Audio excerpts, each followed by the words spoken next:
నేను ఇప్పుడు మా చదువుకున్న పిల్లలు ఎట్లుందంటే, ఒక ఇన్స్పిరేషన్ గా చూడాల్సిన జనరేషన్, ఒక ఇన్స్పిరేషన్ గా చూడాల్సిన పొలిటీషియన్స్ కానీ, ఇంకా ఇన్స్పిరేషన్ గా చూడాల్సిన కలెక్టర్స్ కానీ, ఆఫీసర్స్ కానీ ఏ మాత్రం ఇన్స్పిరేషన్ గా ఉండే విధంగా లేరు.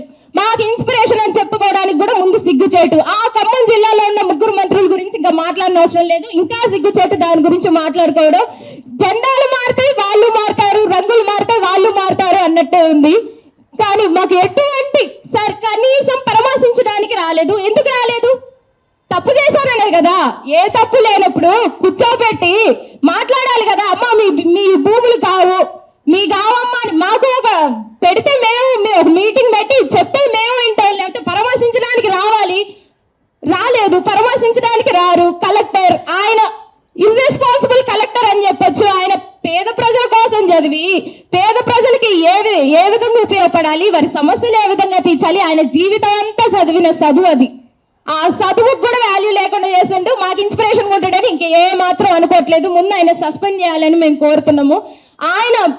ఆయన ఎక్కడెక్కడికో వెళ్ళి ఈ రోడ్ ఎలా క్వాలిటీ ఉంది, ఈ రోడ్ క్వాలిటీ ఉందా లేదా అని ఏదో ఆయన రెస్పాన్సిబుల్ అయినట్టు చేతులు పెట్టి కింద చూస్తుండు.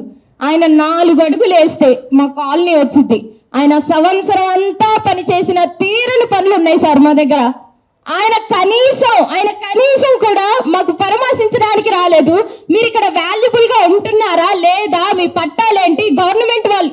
ఆయన ప్రజల తరపున మనిషి, గవర్నమెంట్ కి వ్యతిరేకంగా ఉండాలి. ఆయన మొత్తానికి పొలిటీషియన్స్ కి వ్యతిరేకంగా ఉండాల్సిన ఆయన ప్రజల తరపున నిలబడి అమ్మ మీ పట్టాలు చూపించండి, వాళ్ళకి నేను సమాధానాలు చెప్పుకోవాలని ఆయన వచ్చి మా దగ్గర మాట్లాడాలి.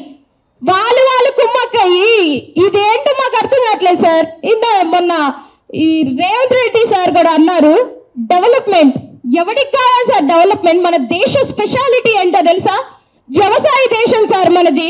మంచి మనది వ్యవసాయ దేశం. అన్ని కల్చర్స్, అన్ని రిలీజియన్స్, అన్ని పండుగలు జరిపే దేశం సార్ మనది.